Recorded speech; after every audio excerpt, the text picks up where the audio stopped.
Hello everyone, আজকে তোমাদের করানো হবে পার্সেন্টেজের 2 নম্বর ক্লাস। এই ক্লাসে তোমরা শিখবে পার্সেন্টেজ এবং রেশিওর মধ্যে কী সম্পর্ক রয়েছে এবং পার্সেন্টেজ কম্পারিজন। তো আর কথা না বাড়িয়ে চলো শুরু করা যাক। এর আগের ক্লাসে আমরা শিখেছিলাম পার্সেন্টেজ থেকে কীভাবে ফ্র্যাকশনে কনভার্সন করতে হয়। 20% ফ্র্যাকশনাল মনে আছে তোমাদের কত? 1/5। 35%-এর ফ্র্যাকশনাল ভ্যালু কত? 20 আর 7/5 35, অর্থাৎ 7/20। এই যে আমরা লিখছি 1/5 কিংবা 7/20, এগুলো হচ্ছে ফ্র্যাকশনের lowest part, lowest term of fraction. অর্থাৎ এইগুলোকে আর কখনোই কাটাকুটি করে সিম্পলিফাই করা যাবে না। কীরকম একটা উদাহরণ দেখো, আমি লিখলাম একটা ফ্র্যাকশন লিখলাম ধরো 15/25, আর একটা লিখলাম ধরো 2/7। এই দুটোর মধ্যে পার্থক্য কী? এটা হচ্ছে লোয়েস্ট টার্ম অফ ফ্র্যাকশন, অর্থাৎ ভগ্নাংশের লঘুতম রূপ। কিন্তু এটাকে দেখো সিম্পলিফাই করা যাবে। কত দিয়ে কাটাকাটি হবে? 5 দিয়ে। 5 3 15, 5 5 25। এই যে 3/5, এটাকে সিম্পলিফাই করা যাবে না। সো এইটা হচ্ছে এই ভগ্নাংশের লঘুতম রূপ। এই যে লঘুতম রূপ যেটা পাচ্ছি সেটাই হচ্ছে রেশিও। কীরকম? যদি আমরা বলতাম ধরো কোনো পরীক্ষার্থী 25-এর মধ্যে 15 পেয়েছে, তাহলে অর্থাৎ টোটাল মার্কস, এক সেকেন্ড, টোটাল মার্কস আর অবটেন মার্কস, অর্থাৎ টোটাল মার্কস হচ্ছে 25 আর পেয়েছে হচ্ছে 15।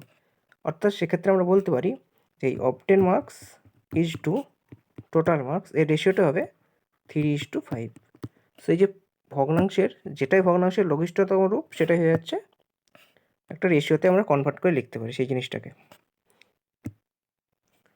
যদি আর একটা উদাহরণ দিয়ে বলি, ধরো একটা ক্লাসে ছেলে এবং মেয়ের সংখ্যা, অর্থাৎ বয়েজ আর গার্লসের সংখ্যা আছে। ধরো বয়েজ রয়েছে ধরো 55 আর গার্লস রয়েছে ধরো তোমার 30।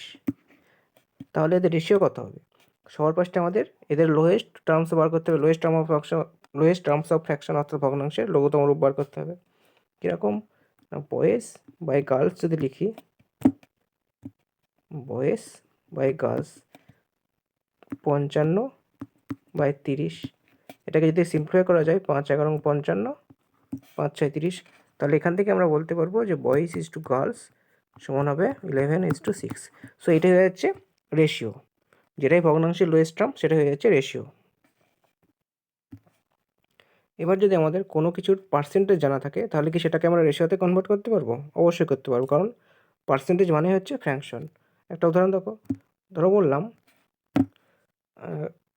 একটা স্টুডেন্ট 60% মার্কস পেয়েছে, তাহলে আমরা সেখান থেকে বলতে পারবো যে টোটাল মার্কস আর অবটেন মার্কস এর রেশিও বার করতে পারবো? অবশ্যই পারবো। কীভাবে পারবো? 60% পেয়েছে মানে কি? 60% নাম্বার পেয়েছে মানে 100-তে 60 পেয়েছে, অর্থাৎ প্রতি 100-তে 60 পেয়েছে। কতর মধ্যে পরীক্ষা আছে সেটা আমরা জানি না, কিন্তু আমরা বলতে পারি 60%, অর্থাৎ প্রতি 100-তে সে 60 পেয়েছে। এবার এটা যদি সিম্পলিফাই করা যায়, 60% মানে কি? ফ্র্যাকশনাল ভ্যালু কোথায়? 3/5। তাহলে টোটাল মার্কস যদি 5 হয়, সে পেয়েছে 3, তাহলে রেশিও কত হবে? 5:3। সেইখান থেকে আমরা পার্সেন্টেজ থেকে ফ্র্যাকশনে এভাবে কনভার্ট করতে পারলাম। আরেকটা জিনিস ধরো দেখলাম, আরেকটা উদাহরণ ধরো দেখি, যে আরেকটা উদাহরণ দেখলাম, ধরো কোনো ক্লাসে যদি বলি 72% স্টুডেন্ট প্রেজেন্ট রয়েছে, তাহলে আমরা সেখান থেকে বলতে পারবো total student is to presented student ratio বার করতে পারবো। কীভাবে পারবো? দেখো 72% মানে কত? 72/100, অর্থাৎ প্রতি 100-তে 72 জন প্রেজেন্ট রয়েছে।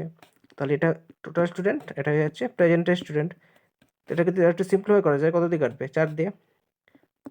4 18, 4 25, অর্থাৎ টোটাল স্টুডেন্ট আর প্রেজেন্টেড স্টুডেন্ট আমরা পেয়ে গেলাম।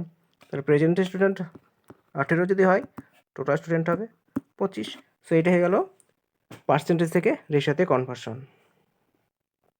এইবার এখানে দেখো টোটাল স্টুডেন্ট ছিল আর প্রেজেন্টেড স্টুডেন্ট ছিল, আর বাকি যারা থাকলো তারা কি? অ্যাবসেন্ট। এখান থেকে আমরা বলতে পারবো যে অ্যাবসেন্ট স্টুডেন্ট হবে 25টা, 18, 25 থেকে 18 বাদ দিলে 7। অ্যাবসেন্ট স্টুডেন্ট ছিল 7। তো আমরা এখান থেকে যতজন অ্যাবসেন্ট ছিল তাদের সাথে টোটাল স্টুডেন্ট এবং তার সাথে প্রেজেন্টেড স্টুডেন্ট, এদের তিনজনের রেশিও আমরা এইভাবে বার করতে পারলাম। সো পার্সেন্টেজ থেকে এইভাবে রেশিওতে কনভার্সন করা যায়। এবার আমরা উল্টোটা দেখব, অর্থাৎ রেশিও থেকে কীভাবে পার্সেন্টেজ করা যাবে। যদি বলি এ ইস টু বি সমান বললাম 7:10, এখন আমি যদি বলি এ বি এর কত পার্সেন্ট, এ বি এর কত পার্সেন্ট, অর্থাৎ এ বাই বি 7/10, এখানে এ বাই বি এর কত পার্সেন্ট 7/10, অর্থাৎ 7/10 কার ফ্র্যাকশনাল ভ্যালু 70%, 7/10 কত পার্সেন্ট 70%। সো এ হচ্ছে বি এর 70%। একইভাবে যদি উল্টোটা বার করতাম, অর্থাৎ বি এর কত পার্সেন্ট, উল্টোটা বি এর কত পার্সেন্ট, এ তার মানে কি বার করতে হবে আমাদের বি বাই এ, বি এর কত পার্সেন্ট, বি বাই এর ফ্র্যাকশনাল ভ্যালুটা বার করতে হবে। এই যে এ বাই বি সমান আমরা পেয়েছি 7/10, যদি এটাকে উল্টে দিই, এটা উল্টে দিলেই তো হয়ে যাবে বি বাই এ, যেহেতু আমরা বাম পক্ষে উল্টে দিয়েছি তার মানে ডান পক্ষে উল্টে যাবে, অর্থাৎ 10/7 হয়ে যাবে। তাহলে এবার আমরা 1/7 ভ্যালু কত জানি, এটা হয়ে গেল আমাদের ফ্র্যাকশনাল ভ্যালু। এবার এটাকে ডাইরেক্ট 100 দিয়ে গুণ করলে বার হয়ে যাবে পার্সেন্টেজ, কিন্তু আমরা ফ্র্যাকশনাল ভ্যালু দিয়ে করবো। 1/7 সমান কত জানি আমরা, 1/7 সমান আমরা জানি 14.2%। 1/7 সমান 14.2%। এবার 10/7 যদি একটু সিম্পলিফাই করা যায় কত হবে, 1/3, 1/3। এই 1/3 সমান আমরা লিখতে পারি কি 1 + 3/7। তাহলে 1-এর ভ্যালু কত, 1 সমান কত হয় 100%। এগুলো কিন্তু মাইন্ডে হবে, আমি লিখে বোঝাচ্ছি কিন্তু তোমরা এগুলো মাইন্ডে করার চেষ্টা করবে। প্রথম হয়তো লিখে করতে হবে, কিন্তু কিছুদিন পর 2-4 দিন পর অটোমেটিক দেখবে মাইন্ডে চলে আসবে। যখন অঙ্ক করাবো তখন দেখবে তোমাদের এগুলো মাইন্ডে ক্যাপচার হয়ে গেছে, অটোমেটিক ভ্যালু বার করে ফেলতো মাইন্ডের মাধ্যমে, মাইন্ডে ক্যালকুলেশন করে। 1-এর ভ্যালু কত 100%, আর 3-এর সাথে ভ্যালু কোথায়, 1-এর সাথে রয়েছে 14.2, তাহলে 3-এর সাথে হবে কত 42.6, অর্থাৎ 42.6। এক সেকেন্ড, 4266/7, তাহলে এটা যোগ করলে কত হবে 142.67%, অর্থাৎ বি এর 142.67%। সো এইভাবে আমরা রেশিও থেকে পার্সেন্টেজ যাব, আর পার্সেন্টেজ থেকে রেশিওতে যাব। এবার আমরা যখন ক্যালকুলেশন করব, আমরা বেশিরভাগ অঙ্কই পার্সেন্টেজের ফ্র্যাকশনাল ভ্যালু দিয়ে করবো এবং রেশিওর মাধ্যমে করব। আর যদি 100টা অঙ্ক থাকে 100টার মধ্যে 85 থেকে 90টা অঙ্ক ঠিক এই ফ্র্যাকশনাল ভ্যালু কিংবা রেশিওর মাধ্যমেই হবে। আর বাকি যে 10টা 15টা অঙ্ক রইলো সেগুলো নর্মাল পার্সেন্টেজ বার করে করতে হবে। সেটা অঙ্ক করতে করতে তোমরা বুঝতে পারবে যে কোন অঙ্কটা কীভাবে করতে হবে, কোন অ্যাপ্রোচে করলে কোন অঙ্কটা তাড়াতাড়ি সলভ করা যাবে।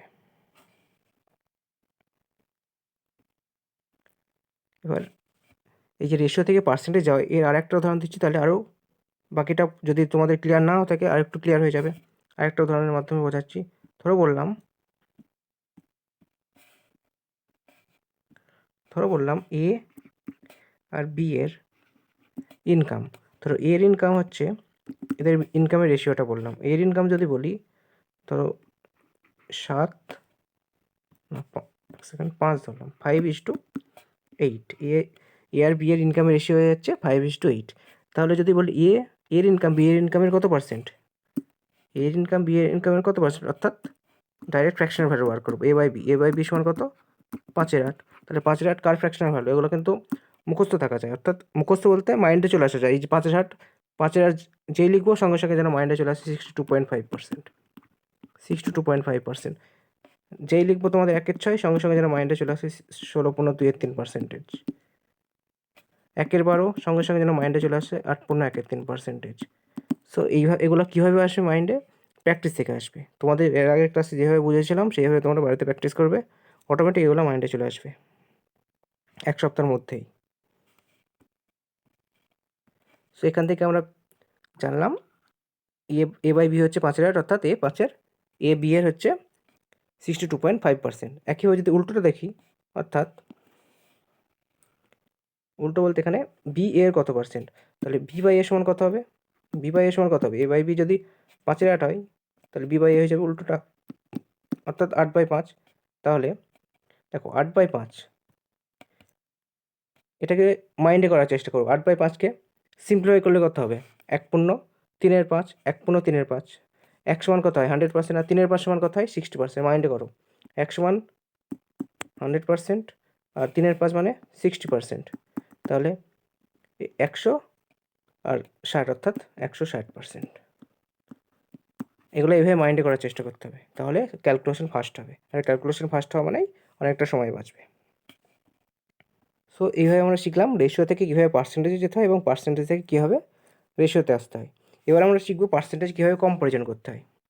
ধরো বললাম কম্পারিজন মানে, আচ্ছা নর্মাল কম্পারিজন আগে বুঝো। ধরো এর বয়স আর বি এর বয়স ধরলাম, এর বয়স ধরো 10 আর বি এর বয়স হচ্ছে 15। তাহলে এটা দুটো কেস ধরলাম, একটা এটা হচ্ছে 1 নম্বর কেস, আর একটা কেস ধরলাম 2 নম্বর কেসে বললাম যে 25 বছর এর বয়স আর এর বয়স ধরো 20 বছর। প্রথম কেসটা আমরা দেখব। প্রথম কেসে দেখব, এই কেসে আমরা দেখতে পাচ্ছি, প্রথম কেসটা দেখতে পাচ্ছি যে বি এর বয়স এর থেকে বড়, অর্থাৎ কতটুকু বড়, 5 বছরের বড়।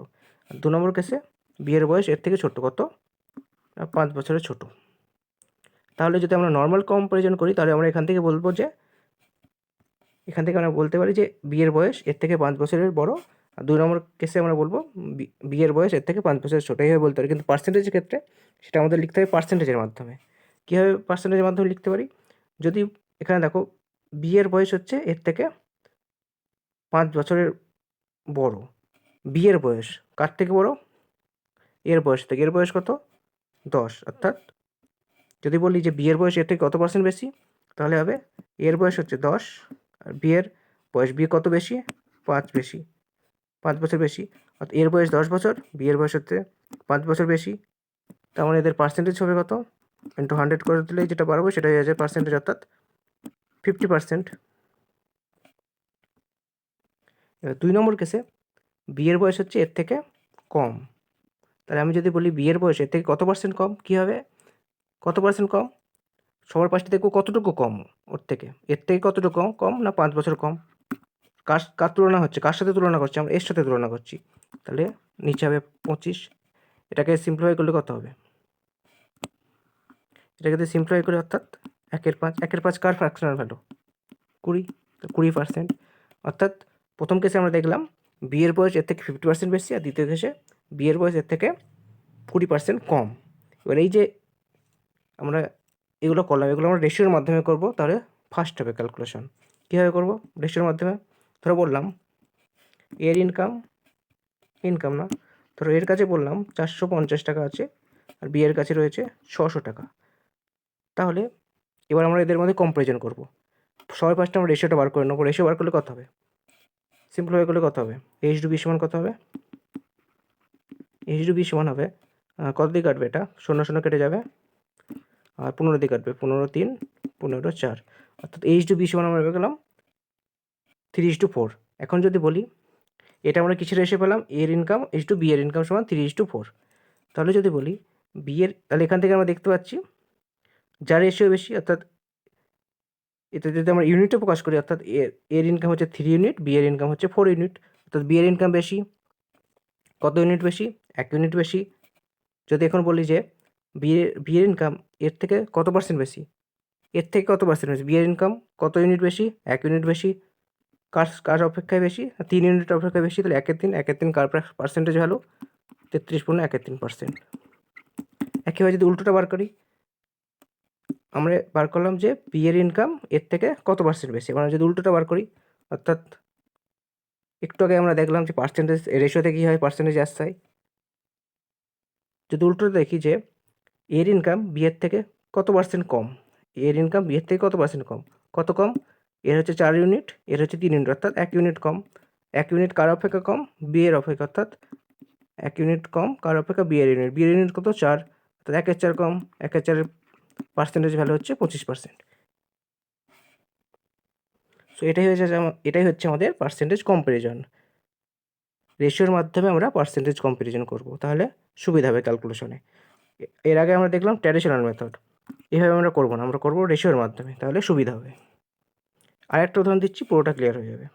তো বললাম যে দুটো স্কুল রয়েছে, এ আর বি।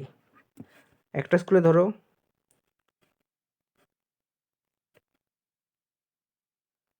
তোমার 400টা স্টুডেন্ট রয়েছে, আর একটা স্কুলে ধরো 640টা স্টুডেন্ট রয়েছে। 400টা স্টুডেন্ট, 640টা স্টুডেন্ট। এখন এদের মধ্যে আমরা কম্পারিজন করবো, অর্থাৎ বি স্কুলে এ স্কুলের তুলনায় কত পার্সেন্ট বেশি আছে, উল্টোটা দেখব, এ স্কুলে বি স্কুলের তুলনায় কত পার্সেন্ট কম রয়েছে, দুটোই আমরা দেখব। তাহলে এতে যদি আমরা রেশিও বার করি, প্রথমত H/B সমান কত হবে, এটাকে সিম্পলিফাই করলে কত হচ্ছে, 0 0 কাটলো, 8 5 40 আর 8 8 64, অর্থাৎ 5:8 পেয়ে গেলাম। H/B এর রেশিও 5:8, অর্থাৎ এ স্কুলে 5 ইউনিট স্টুডেন্ট আছে, বি স্কুলে 8 ইউনিট স্টুডেন্ট আছে। তাহলে যদি বলি, তাহলে আমরা দেখতে পাচ্ছি বি স্কুলে বেশি সংখ্যক স্টুডেন্ট রয়েছে, অর্থাৎ বি এর থেকে বেশি হবে, কত বেশি না 3 ইউনিট বেশি হয়ে যাচ্ছে, তাই তো 3 ইউনিট বেশি হয়ে যাচ্ছে, এদের ডিফারেন্স হচ্ছে 3 ইউনিট। এখন যদি বলি যে বি স্কুলে এ স্কুলের তুলনায় কত পার্সেন্ট স্টুডেন্ট বেশি রয়েছে, অর্থাৎ 3 ইউনিট বেশি, কার তুলনায় বেশি, 5 এর তুলনায় বেশি, অর্থাৎ এর ভ্যালু হচ্ছে 5 ইউনিট, তাহলে 3 এর 5 কার ফ্র্যাকশনাল ভ্যালু 60%। এবার যদি উল্টোটা দেখি, অর্থাৎ এ স্কুলে বি স্কুলের তুলনায় কত পার্সেন্ট স্টুডেন্ট কম রয়েছে, কত পার্সেন্ট, ডিফারেন্স তো 3, ডিফারেন্স আমরা দেখছি কত 3, কার সাপেক্ষে আমরা তুলনা করছি, বি এর সাপেক্ষে, বি এর কত, বি এর হচ্ছে 8 ইউনিট, তাহলে 3 এর 8 কার ফ্র্যাকশনাল ভ্যালু, 3 এর 8 সমান, এগুলো যেন মাইন্ডে চলে আসে সঙ্গে সঙ্গে, 3 এর 8 মানে 37.5%। সো এইভাবে আমরা পার্সেন্টেজ কম্প্যারিজন করব। এবার আমরা দেখব যে পার্সেন্টেজ ইনক্রিজ ডিক্রিজ বলতে কী বোঝায়। ধরো আমি বললাম এ আর বি, ধরো বললাম যে বি এর ইনকাম এর থেকে 60% বেশি, বি এর ইনকাম এর থেকে 60% বেশি। 60%, সবার ফার্স্টে আমরা দেখবো কি 60%-এর ফ্র্যাকশনাল ভ্যালু কত, 60%-এর ফ্র্যাকশনাল ভ্যালু হচ্ছে 3 এর 5, তাহলে 60% বেশি মানে কি, সবার ফার্স্টে আমরা নর্মাল দেখি। ধরো যদি বলি, ধরো দুজন রয়েছে, একজন এক্স একজন ওয়াই, যদি বলি এক্সের কাছে 50 টাকা রয়েছে আর ওয়াইয়ের কাছে 60 টাকা বেশি রয়েছে, এক্সের অপেক্ষা 60 টাকা বেশি রয়েছে, তার মানে কি ওয়াইয়ের কাছে তো 50 টাকা তো রয়েছেই, তার সাথে আরও এক্সট্রা 60 টাকা রয়েছে, অর্থাৎ 110 টাকা রয়েছে। আর একবার বলি, ধরো বললাম এক্সের কাছে 40 টাকা রয়েছে, ওয়াইয়ের কাছে এক্স অপেক্ষা 30 টাকা বেশি রয়েছে, মানে কি 40 টাকা তো রয়েছে এর কাছে, তার অপেক্ষা 30 টাকা বেশি রয়েছে। পার্সেন্টেজের ক্ষেত্রেও একই হবে, 60% বেশি মানে কি, এর অপেক্ষা বি এর 60% বেশি মানে কি, এর কাছে অলরেডি 100% রয়েছে, এ যদি 100% হয়, এর কাছে অলরেডি 100% রয়েছে, সেটা ছাড়াও 60% বেশি, এটাই বোঝাচ্ছে। তার মানে কি, এবার যদি ফ্র্যাকশনের মাধ্যমে বুঝি,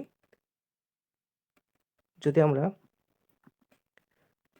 ধরো এটাকে এ লিখলাম, এটাকে বি লিখলাম, এগুলো ধরো, এটাও কিন্তু বলছে না, এটা জাস্ট ধরতে বলছি, তার মানে উল্টো হবে না, যেহেতু বি এর বেশি বলেছি, তার মানে বি রাখলাম ওপরে। এবার এর কাছে রয়েছে 5 ইউনিট, বি এর কাছে অলরেডি 5 ইউনিট থাকবেই, তার অপেক্ষা 3 ইউনিট এক্সট্রা হয়ে যাবে, অর্থাৎ H/B এর রেশিও কত হবে, এর 60% ভ্যালু হচ্ছে 3 হচ্ছে, আমরা কি জানি 3 হচ্ছে 5-এর 60%, 3 হচ্ছে 5-এর 60%, তার মানে কি H/B সমান, এর কাছে অলরেডি 5 ইউনিট আছে, বি এর কাছে অলরেডি 5 ইউনিট থাকবে, 5 ইউনিট অপেক্ষা আরও 3 ইউনিট অ্যাড হয়ে যাবে, অর্থাৎ বি এর কাছে থাকবে 8 ইউনিট। এটাই বোঝাবে যে এ অপেক্ষা বি এর কাছে 60% বেশি রয়েছে। আর একটা উদাহরণ দিলে পুরোটা ক্লিয়ার হয়ে যাবে। যদি বলি যে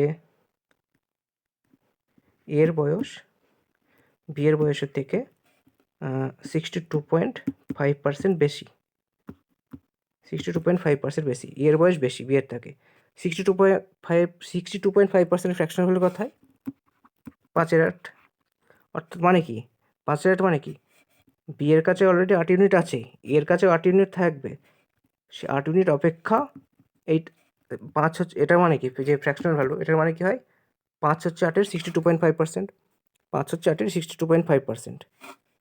বি এর কাছে অলরেডি 8 ইউনিট আছে, এর কাছে 8 ইউনিট আছে, কিন্তু 8 ইউনিট অপেক্ষা 62.5%, 8-এর 62.5% হচ্ছে 5, অর্থাৎ এর সাথে আরও 5 যোগ হয়ে যাবে, 13।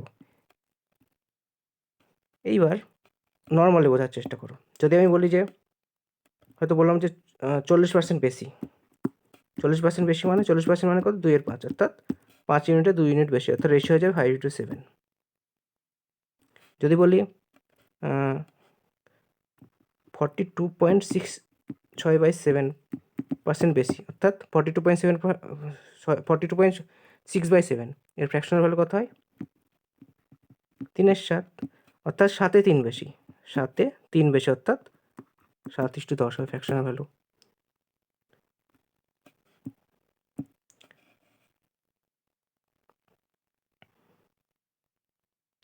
এবার আমরা উল্টোটা দেখব। উল্টোটা বললাম, একজন রয়েছে এ, একজন বি, এর কাছে বললাম 70 টাকা রয়েছে, আর বি এর কাছে এ অপেক্ষা 20 টাকা কম রয়েছে, অর্থাৎ 70 থেকে 20 কম, 50 রয়েছে। এবার আমরা পার্সেন্টেজে চলে যাই একবারে। যদি বলি এ আর বি, ধরো এর বয়স আর বি এর বয়সের তুলনা হচ্ছে। যদি বলি বি এর বয়স এর বয়সের থেকে 30% কম, 30% কম, এর আগে আমরা বেশি বলছি, কমে আসলাম।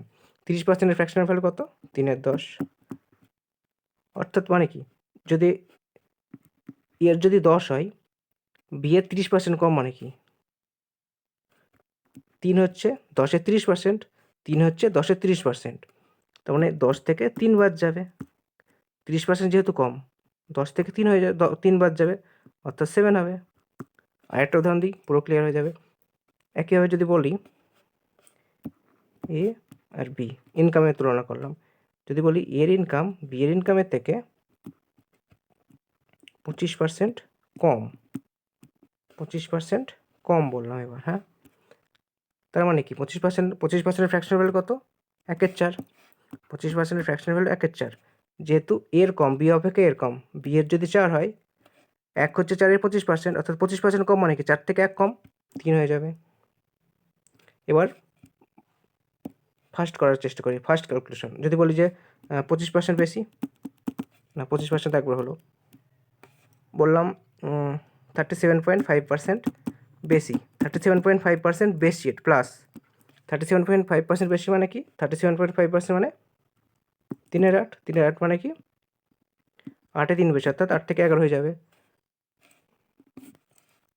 যদি বলি 28.47% কম, 28.47% কম বলেছে, নেগেটিভ বললাম, কম, 28.47% কত হয়, 2/7, 2/7 মানে 7-এ 2 কম, 7-এ 2 কম মানে 7 থেকে 5 হবে। সো আশা করি পার্সেন্টেজ ইনক্রিজ ডিক্রিজের জিনিসটা ক্লিয়ার হয়ে গেছে। এবার একটা অঙ্ক দিয়ে আজকের ক্লাসটা সেখানে শেষ করছি। নেক্সট ক্লাসে আমরা পার্সেন্টেজের অঙ্ক দিয়ে স্টার্ট করব। আজকের ক্লাসে আর এর আগের দিনের ক্লাসে, দুটো ক্লাস মিলে পার্সেন্টেজ যতটা বেসিক জানা দরকার এবং যে কনসেপ্টগুলো জানা দরকার সেগুলো প্রায় কমপ্লিট হয়ে গেছে, আর 2-একটা কিছু কনসেপ্ট বাকি আছে যেটা অঙ্কের মাধ্যমে আমরা শিখে নেব। সো জাস্ট আমরা অঙ্কেটা শেষ করে আমরা আজকের সেশনটা শেষ করে দেবো। অঙ্কটা কি বলেছে দেখো, এ এবং বি এর বয়স সি এর থেকে যতক্ষণে 35% এবং 20% বেশি। এ এর বয়স আর সি এর বয়সের তুলনা হচ্ছে। আর একবার বলেছে যে বি এর বয়স আর সি এর বয়স আমরা কী করবো, রেশিওতে কনভার্ট করবো, ফার্স্টেই বলেছি রেশিওর মাধ্যমে এই ধরনের অঙ্ক করবো। 35% বেশি আর 20% বেশি, 35% বেশি মানে কি, একটু আগে আমরা দেখলাম বেশি আর কমের কনসেপ্ট, অর্থাৎ ইনক্রিজ ডিক্রিজের কনসেপ্টটা দেখলাম। 35% মানে ফ্র্যাকশনাল হলে কত হয়, 7/20, মাইন্ডে যেন চলে আসে এগুলো। কী হয় 7/20 আমরা কীভাবে বুঝলাম, যখন দেখবো লাস্টে 5 আছে তখন আমরা সেটাকে 5 দিয়ে ভাগ করে দেবো, আর নিচে থাকবে 20, হরে থাকবে 20, আর এই 35% মানে 35কে 5 দিয়ে ভাগ করলে যেটা হবে সেটা হবে ওপরে, অর্থাৎ 7/20। তার মানে বলেছে যে এ এবং বি এর বয়স সি এর থেকে, অর্থাৎ সি এর থেকে বেশি, সি এর যদি 20 হয় বেশি হবে এ, অর্থাৎ 20তে অলরেডি হবেই, তার থেকে 7 বেশি, অর্থাৎ 27 হয়ে যাবে। 20তে 7 বেশি 27। একইভাবে সি এর বয়স কত বলছে না, এখানে বলছে বি এর বয়স সি এর থেকে 20% বেশি বলেছে। প্রথমটা বলেছিল 35%, আর বি এর বয়স হচ্ছে, এর বয়স বলেছিল 35% বেশি, আর বি এর বয়স 20% বেশি। 20% বেশি মানে কি, 5-এ 1 বেশি। 20% মানে 1-এর 5, 20% বেশি মানে 5-এ 1 বেশি, অর্থাৎ সি যদি 5 হয় এ হবে 6 ইউনিট। ক্লিয়ার? প্রথমটা বলেছিল 35% বেশি, অর্থাৎ 20তে 7 বেশি, অর্থাৎ 27 হয়ে যাবে। দ্বিতীয়টা বলেছিল যে 20% বেশি, অর্থাৎ 20% মানে 1-এর 5, 5-এ 1 ইউনিট বেশি, অর্থাৎ 6 ইউনিট হয়ে গেল। তাহলে আমরা B/C পেলাম আর H/C পেলাম। এবার আমাদের বলেছে যে এ এর বয়স বি এর থেকে কত পার্সেন্ট কম বা বেশি, অর্থাৎ H/Bটা আমাদের বার করতে পারলে অঙ্কটা হয়ে যাবে। তাহলে কীভাবে বার করবো H/B? দেখো এখানে আমরা পাচ্ছি H/C আর এখানে পাচ্ছি B/C, দুটোর মধ্যে C কমন রয়েছে, কিন্তু এখন আমরা ডাইরেক্ট তুলনা করতে পারবো না, কারণ এখানে C এর ভ্যালু দেখো 20 ইউনিট আর এখানে C এর ভ্যালু 5 ইউনিট। এখানে দু জায়গায় আমাদের C এর ভ্যালুটা সমান করতে হবে। সমান করতে হলে কী করতে হবে, এইটাকে আমাদের 4 দিয়ে যদি গুণ করি তাহলে এটা কত, 6-4-এ 24 হবে, আর এটা হবে 4-5-এ 20। 24 হলো আর 20 হলো। এখন দেখো সি এর ভ্যালু এখানেও 20 আর এখানেও সি এর ভ্যালু 20, অর্থাৎ সি এর ভ্যালু দুটো জায়গাতেই সমান ইউনিট হয়ে গেছে, 20 ইউনিট হয়ে গেছে। এখন আমরা ডাইরেক্ট তুলনা করতে পারবো, অর্থাৎ এখানে আমরা ডাইরেক্ট বি সমান বসিয়ে দিতে পারি 24, অর্থাৎ B/A/C সমান আমরা পেয়ে গেলাম 24/27/20। এবার আমাদের বলেছে যে, এবার দেখো আমরা এখান থেকে এটা মুছে দিই, এটা একটা কাজ নেই। এখান থেকে আমরা B/A সমান আমরা পেয়ে গেলাম 24/27। এটাকে আরেকটু সিম্পলিফাই করা যাবে, 3-8 24, 3-9 27। এবার বলেছে এর বয়স বি এর থেকে কত পার্সেন্ট কম বা বেশি, অর্থাৎ বি এর সাথে তুলনা করতে হবে। বি এর কত, বি এর হচ্ছে 8, এর হচ্ছে বেশি 1 ইউনিট বেশি, অর্থাৎ 8-এ 1 ইউনিট বেশি। 1-এর 8, 1-এর 8 কার পার্সেন্টেজ ভ্যালু, 12.5%, 12.5%-এর ফ্র্যাকশনাল ভ্যালু হচ্ছে 1-এর 8। সো আমাদের অ্যান্সার হয়ে যাবে 12.5% বেশি, 12.5% বেশি হবে, যেহেতু বি এর বয়স, এ এর বয়স হচ্ছে 9 ইউনিট আর বি এর 8 ইউনিট, তার মানে বেশি হচ্ছে 1 ইউনিট। 1-এর 8 সমান 12.5%। সো আজকের মতো এখানেই থাকলো। নেক্সট ক্লাস থেকে আমরা অঙ্ক স্টার্ট করে দেবো পার্সেন্টেজ, আর যে কটা কনসেপ্ট রয়েছে সেগুলো অঙ্কের মাধ্যমে শিখে নেব। তো ক্লাসটা কেমন লাগলো, তোমাদের যদি কোথাও বুঝতে অসুবিধা থাকে তাহলে সেটা কমেন্ট করে জানাবে, আর যদি বুঝতে পারো সেটাও জানাবে। না বুঝতে পারলে অবশ্যই কোন জায়গাটায় বুঝতে পারোনি সেটা উল্লেখ করে জানাবে, নেক্সট ক্লাসে সেটা বুঝিয়ে দেওয়ার চেষ্টা করব। আজকের মতো এখানেই থাকলো, ধন্যবাদ।